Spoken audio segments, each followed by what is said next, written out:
Excelentíssima senhora presidente, senhores deputados, senhoras deputadas, eu subo essa tribuna, senhora presidente, para poder falar um pouco e tentar ilustrar algumas palavras já ditas ontem pelo deputado Zé Inácio, nessa tribuna aqui no dia de ontem, que é exatamente o projeto de lei que busca a regulamentação das atividades da Uber no país.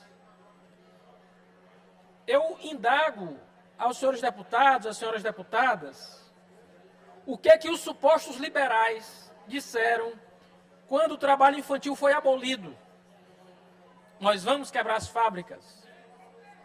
A gente não vai aguentar esses direitos trabalhistas. Quando o empresariado passou a ser responsável pela integridade física dos trabalhadores, que passavam 12, 14, 16 horas em fábricas. As fábricas vão quebrar, a gente não tem condição de aguentar. A gente não pode regular isso. O que disseram os supostos liberais quando a carga horária caiu para 8 horas por dia? A regulamentação é a pior coisa.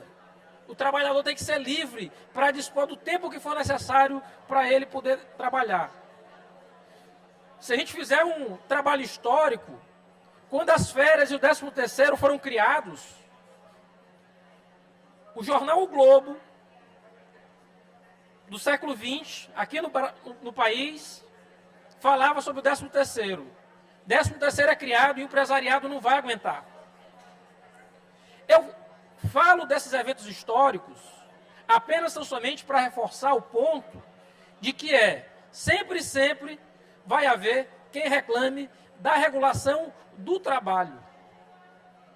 E, a despeito dos sindicatos não terem mais o mesmo papel histórico que tiveram no século XIX e no século XX, são ainda importantíssimos para a regulação e para a disputa de espaço de poder na relação entre trabalhadores e patrões. Sabe onde houve a regulação do trabalho da Uber e ninguém fala nada? Nos Estados Unidos da América.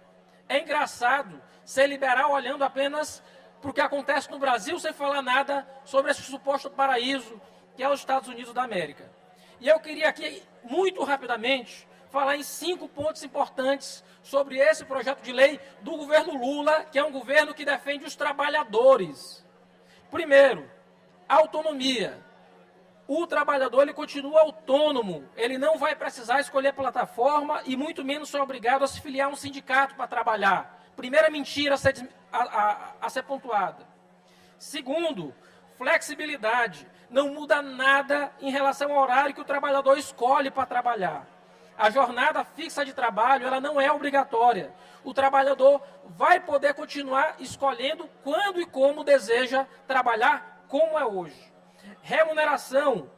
Agora as plataformas terão uma remuneração mínima, é importante dizer.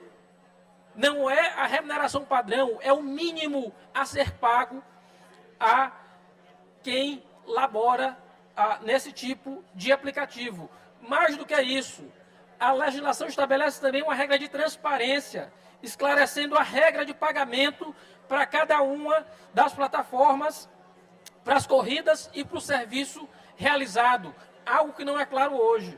E por fim, direitos. Esse é o principal.